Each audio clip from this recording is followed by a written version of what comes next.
I'm confused. Are the cops and ICE not engaging in violence because the protesters stay nonviolent? I'm only seeing stuff in clips, but it looks like they are shooting priests with pepper balls.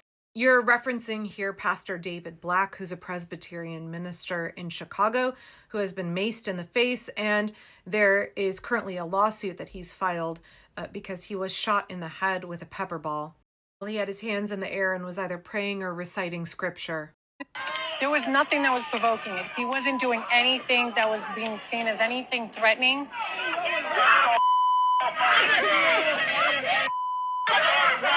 And when I saw him getting sprayed in the face, I was thinking that this was so surreal. Everything was happening around me. I've been to many different protests over my life. Never have I experienced anything like this. Ready to link arms.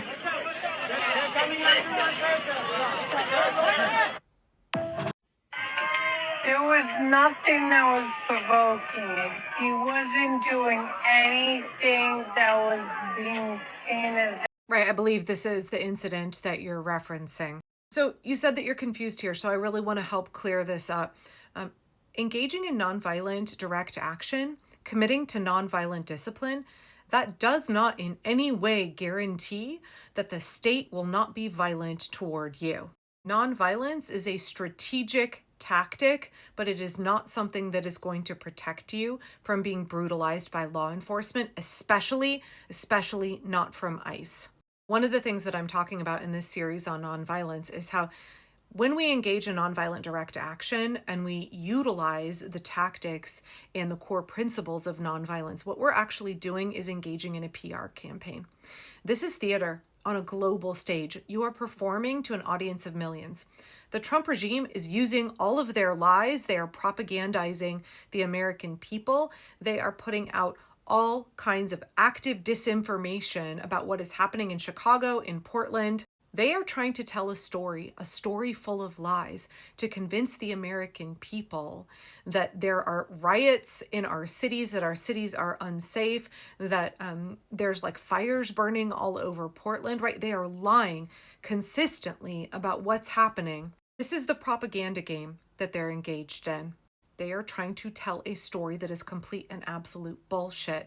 And when we engage in nonviolent discipline, when we choose to take on nonviolent direct actions, what we're doing is not trying to protect ourselves from the violence of the government. We are trying to tell the story of what this regime is doing to the people. You notice that Pastor David Black is a great example of what it looks like to knowingly consent to put yourself into a position where you are choosing nonviolent direct action and you expect that you're going to get hurt.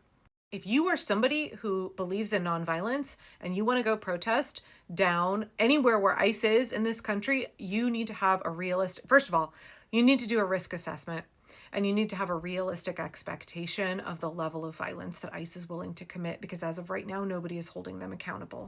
They will violate your rights and they will likely brutalize your body as well. When I say that nonviolent direct action is storytelling as much as anything, and that it is about countering the messages of the regime with the truth, what I mean by that is that our choice to commit to nonviolent discipline and to use the strategies that I talk about in this series, that creates a sharp contrast between us, the American people, who are civil, nonviolent, regular, ordinary people.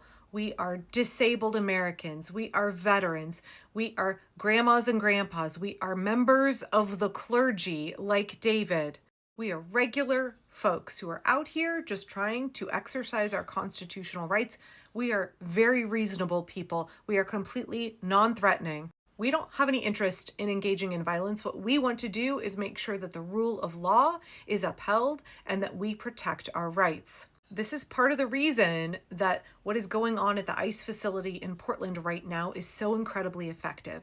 It's a bunch of kids in chicken suits and in tutus and fairy wings and wearing frog inflatable costumes. It's grannies playing their ukuleles. It's pastors doing prayer vigils and laying flowers down in front of the ICE facility. It's people showing up in period garb and having tea parties. It's folks in footy pajamas having breakfast protests. It's grannies having knit-ins. We show the absurdity of the regime trying to claim that we are violent Antifa terrorists. We show them who we really are. Nobody finds a kid in a frog suit threatening. Nobody finds a granny who is sitting with her friends knitting threatening. Nobody finds people sitting there with their teapots and their crinolines threatening. Nobody finds a pastor with his collar or a nun with her habit threatening.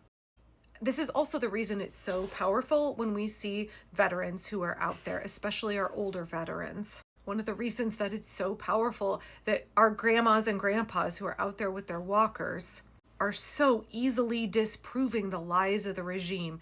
This is not a bunch of, masked thugs and whatever it is, whatever the nonsense is that they're trying to say.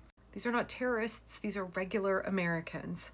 Protesting non-violently will not protect you from being brutalized. What it does is tell a story of who you are and what you stand for. And it gets public opinion on your side. And when the public sees things like what happened here with Pastor Black, an unarmed member of the clergy is praying and an ICE Gestapo agent shot him in the head.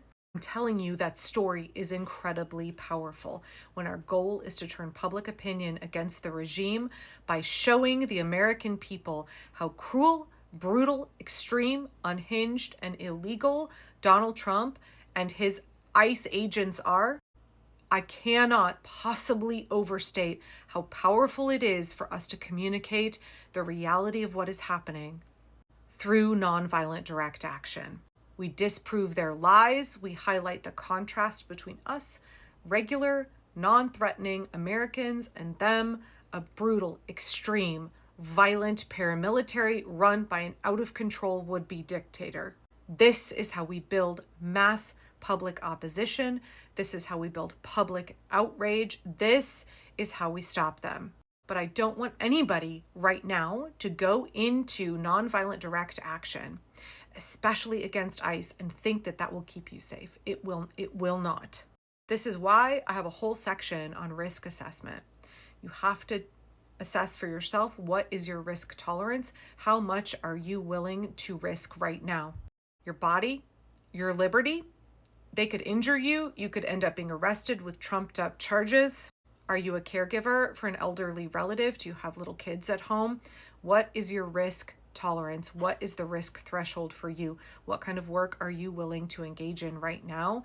What kind of sacrifice are you willing to make? Back in February, I made a video where I said, I think that most Americans are completely unprepared for the level of sacrifice we are going to have to make to defend our democracy. In October 2025, I think a lot more Americans are understanding and are willingly giving their consent to make those sacrifices. People like Pastor David Black are willingly making those sacrifices. I know that living in a society where we really glorify violence and we think that violence equals strength, we fail to accurately assess the fact that nonviolence is incredibly powerful. There is incredible strength behind it. It just doesn't look like what is being portrayed in the popular culture as strength. A lot of us don't understand what nonviolence is, how effective it is, how it has been used by activists for generations with great success, but it does require a significant amount of personal risk depending on what kind of action you are undertaking. If you want to learn more about nonviolence, I encourage you to go to wagingnonviolence.org. I encourage you to go to my YouTube channel and watch my whole nonviolent resistance playlist. I'm going to keep adding videos. I am not an expert in this area. I am an avid amateur. I am somebody who is learning along with everybody else. There are areas here where I actually have a significant depth of knowledge. There are areas that I do not. This is the first time I have had to stand up against a would-be authoritarian. This is the first time I have gone to protests where I'm actually really worried that I'm going to get injured or get arrested, even though I'm not breaking any laws. Right? A lot of us are doing this work for the first time, but we can learn from people who have decades of experience. The training materials that I'm going over in this course were devised by people who have decades of experience. If you're unaware of the power of nonviolence, I will once again recommend that you spend some time learning about the ACT UP AIDS movement in America. That is a great first starting place. The regime is brutal, extreme, unhinged. They will commit violence against us. Engaging in nonviolent direct action is not going to protect us in the short term. What it is doing is building mass public opposition so we can stop this madness.